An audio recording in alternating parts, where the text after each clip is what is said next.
एक समय की बात है जब भगवान बुद्ध एक गांव में धर्म सभा को संबोधित कर रहे थे। कहीं दूर दूर से लोग अपनी परेशानियों को लेकर भगवान बुद्ध के पास आते हैं। लोग भगवान बुद्ध के पास परेशान होकर आते हैं और जाते समय उनके चेहरे पर मुस्कान बनी रहती है, क्योंकि भगवान बुद्ध सभी लोगों की समस्याओं का हल निकाल देते हैं।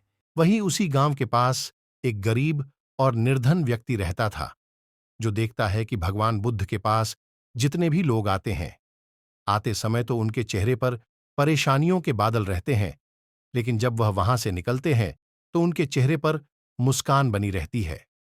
वह व्यक्ति सोचता है कि मैं भी इतना गरीब हूं तो क्यों नहीं, मेरी समस्या भी भगवान बुद्ध के सामने रखे उनको।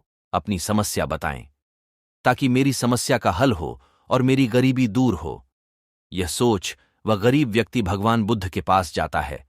वह व्यक्ति जाता है और देखता है कि वहां पर लोगों की लाइन लगी हुई है। वह अपनी बारी आने का इंतजार करता है। जैसे ही उस व्यक्ति की बारी आती है, वह व्यक्ति भगवान बुद्ध के सामने हाथ जोड़कर खड़ा हो जाता है और अपनी बात कहने लगता है। वह व्यक्ति भगवान बुद्ध के सम्मुख खड़ीडीडीहा होकर भगवान बुद्ध से कहता है, महात्मा, इस नगर में सभी लोग खुशी हैं, सभी के पास धन संपदा है, मैं ही गरीब और दुखी इंसान क्यों हूं?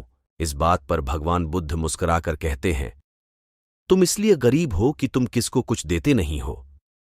इस बात पर वह व्यक्ति कहता है, महात्मा, मेरे पास देने को कुछ नहीं है, मैं खुद एक निर्धन व्यक्ति हूं, मैं भीख मांगकर अपना गुजारा करता हूं, मेरे पास देने को कुछ नहीं है, भला मैं किसी को क्या दे सकता हूं? भगवान बुद्ध कहते हैं, कौन कहता है तेरे पास देने को कुछ नहीं है? ईश्वर ने तुम्हें जुबान दी है, किसी को दो मीठे बोल दे सकते हैं, किसी के तारीफ कर सकते हैं। ईश्वर तुझे दिमाग दिया है, किसी को अच्छे सुझाव दे सकता है, दो हाथ दिए हैं, किसी की मदद कर सकता है। क्यों अपने आप को निर्धन समझता है? यही कारण है कि तू आज तक गरीब और दुखी है, क्योंकि तू सोचता है मेरे पास देने को कुछ नहीं है और अपने आप को गरीब और दुखी मानता है। भगवान बुद्ध कहते हैं, जो व्यक्ति अपने आप को निर्धन और गरीब मानता है, वह जीवन में कभी भी खुश नहीं हो सकता है। दोस्तों, भगवान बुद्ध कहते हैं, कभी भी अपने आप को निर्धन और गरीब ना समझे, गरीबी और दुख अपने आप दूर हो जाएंगे।